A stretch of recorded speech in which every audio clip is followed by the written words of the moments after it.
Depuis le 28 février 2026, Israël et les États-Unis ont lancé une opération militaire majeure de frappes aériennes et de bombardements contre l'Iran, qualifiée par Washington de « préventive », pour neutraliser ce qu'ils jugent des « menaces imminentes » liées au programme nucléaire et aux capacités militaires iraniennes. L'offensive, menée en coordination entre les forces américaines et israéliennes, a frappé plusieurs villes iraniennes, y compris Téhéran, et a provoqué une réponse de l'Iran par des missiles et des attaques contre des positions israéliennes et des bases américaines dans la région. Cette escalade inédite alarme la communauté internationale et risque de déclencher un conflit plus large au Moyen-Orient.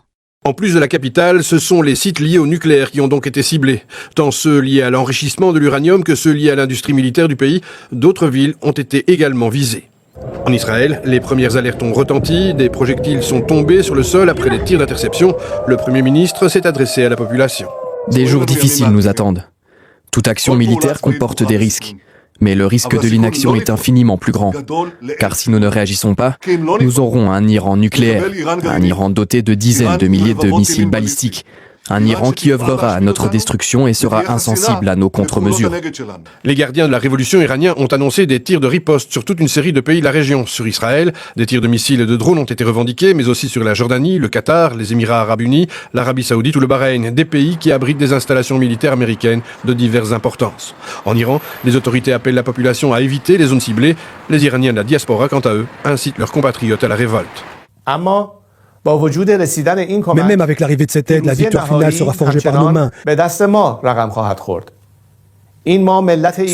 le peuple iranien, qui mènerons à bien cette ultime bataille. L'heure de retourner dans les rues approche. À l'international, de nombreuses voix appellent à la modération et à retrouver le chemin de la concertation diplomatique. En Israël, les sirènes d'alerte anti-aérienne ont retenti dans plusieurs régions du pays. Ce matin, on rejoint tout de suite Éléonore Vell, notre correspondante sur place. Éléonore, plusieurs explosions ont retenti ce matin. Les habitants sont appelés à se mettre à l'abri.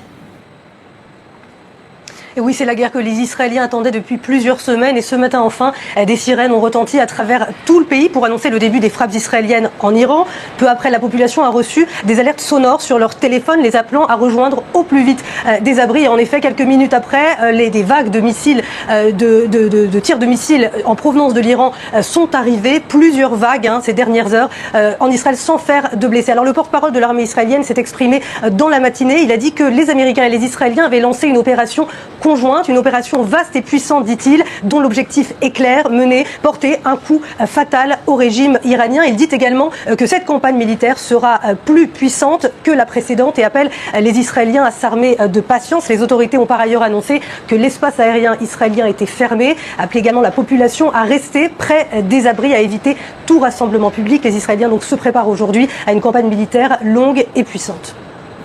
Merci Éléonore pour ces précisions en direct. Et le jour se lève doucement aussi aux États-Unis. En ce moment, Donald Trump a une nouvelle fois décidé de frapper en pleine nuit là-bas. Axel Monnier, vous êtes notre correspondant à Washington. Le président américain ne croyait plus à des pourparlers avec l'Iran ? Non, effectivement, hier, il l'avait dit, les discussions n'allaient pas dans le sens dans lequel il voulait qu'elles aillent, et c'est pour cela qu'il a décidé d'agir. Il faut dire que les demandes américaines, les exigences même, notamment sur le programme nucléaire iranien, étaient très élevées, et que même s'il y avait des progrès reconnus par les deux pays, il semblait difficile d'imaginer un compromis en seulement quelques jours.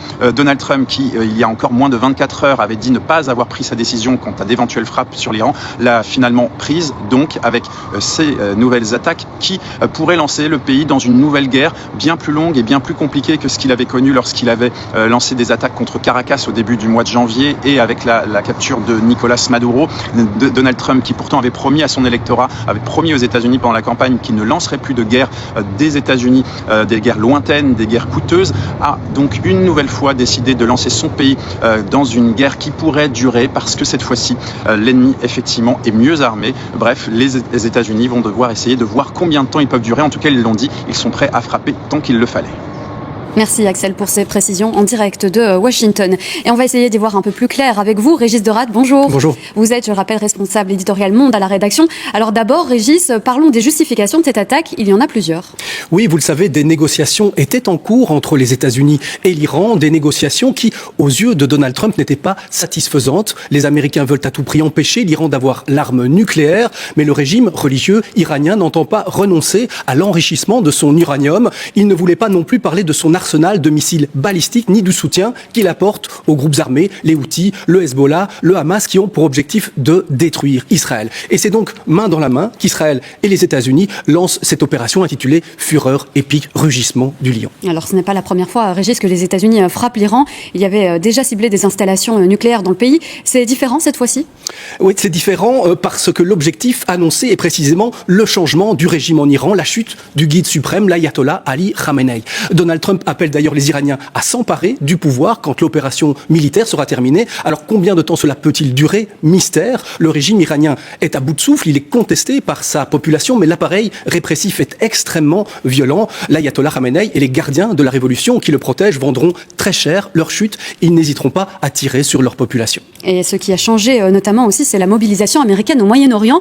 Elle est hors norme, ce qui laissait présager un passage à l'acte des États-Unis. Une dizaine de navires de guerre, des destroyers, des frégates, 2 porte-avions. C'est le plus grand déploiement militaire américain depuis l'invasion d'Irak.